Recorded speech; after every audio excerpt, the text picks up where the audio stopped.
اللہ کے رسول کی بارگاہ میں ایک اعرابی آیا، نبی کی گھر والوں کی قربانیاں میں بتا دوں۔ کون آیا؟ ایک اعرابی آیا، آ کر کے کونین کے والی کی بارگاہ میں آتا ہے، آپ کے دست اقدس پر ایمان لاتا ہے۔ مصطفیٰ تو دلوں کے حال سے واقف ہے نا، مصطفیٰ کریم جب اس کا چہرہ دیکھتا ہے ایمان لاتا ہے، کلمہ پڑھتا ہے، بیٹھتا ہے، نبی کریم صلی اللہ علیہ وسلم ارشاد فرماتے ہیں کہ صحابہ تم میں سے کسی کے پاس کچھ ہے؟ عرض کرتے حضور کیا ہے؟ کہا یہ جو اعرابی آیا ہے نا، اس کو دیکھو بھوکا لگ رہا ہے، بھوکا لگ رہا ہے، اسے کھانا کھلانا ہے۔ عرض کرتے حضور ہمارے پاس تو کچھ نہیں۔ صحابہ کرام عرض کرتے ہیں یا رسول اللہ ہمارے پاس کچھ نہیں ہے، ہم آپ کے چہرے کا دیدار کرتے ہیں اور ہماری بھوکوں کا خاتمہ ہو جاتا ہے۔ یا رسول اللہ ہمارے پاس اسے کھلانے کے لیے کچھ نہیں ہے۔ کونین کے والی ارشاد فرماتے ہیں سلمان جاؤ اسے مدینے کی گلیوں میں لے کر کے جاؤ اور آواز دو کہ رسول اللہ کا مہمان ہے، 9 مسلمان ہے، کوئی ہے جو اسے کھانا کھلائے،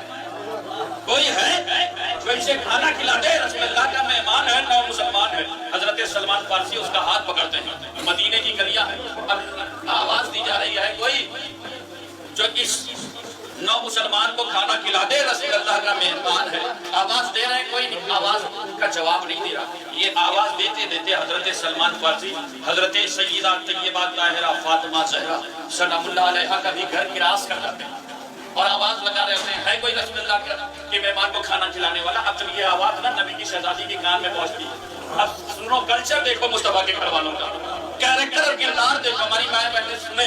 ہے نا۔ اب جب یہ آواز حضرت سیدہ طیبہ طاہرہ فاطمہ زہرا سلام اللہ علیہا کے کانوں میں پڑتی ہے تو جانتے ہیں وہ فوراً اپنے دروازے کی اور سے آواز دیتی ہیں چچا سلمان، آواز دیتی ہیں چچا سلمان۔ اب فوراً وہ حیرت سے ملتا ہے یہ آواز تو سیدہ کائنات کے گھر کی۔ فوراً واپس پلٹتے ہیں جی بیٹی بتائیے۔ آپ فرماتی ہیں چچا سلمان گھر میں میرے بھی کچھ نہیں ہے، گھر میں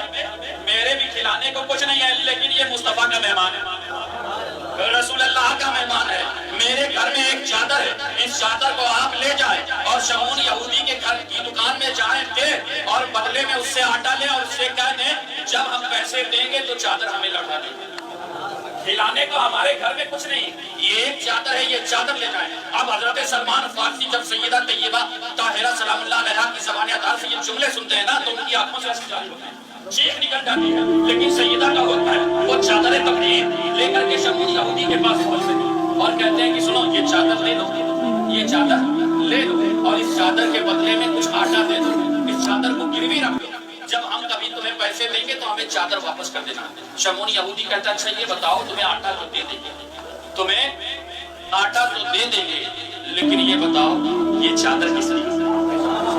یہ چادر کس لیے؟ اب جب حضرت سلمان فارسی نے اس کی زبان سے یہ جملے سنے نا یہ چادر کس لیے ہے، رسول کے اس عاشق کے منہ سے چیخ نکل جاتی ہے، عرض کرتے ہیں یہ نبی کی بیٹی کی چادر ہے، یہ سیدہ کائنات کی چادر ہے، یہ ان کی چادر ہے جن کے صدقے میں کائنات ہے۔ اب جب حضرت سلمان فارسی کا یہ جواب یہودی سنتا ہے نا تو کہتا ہے سنو میں توریت کا عالم ہوں،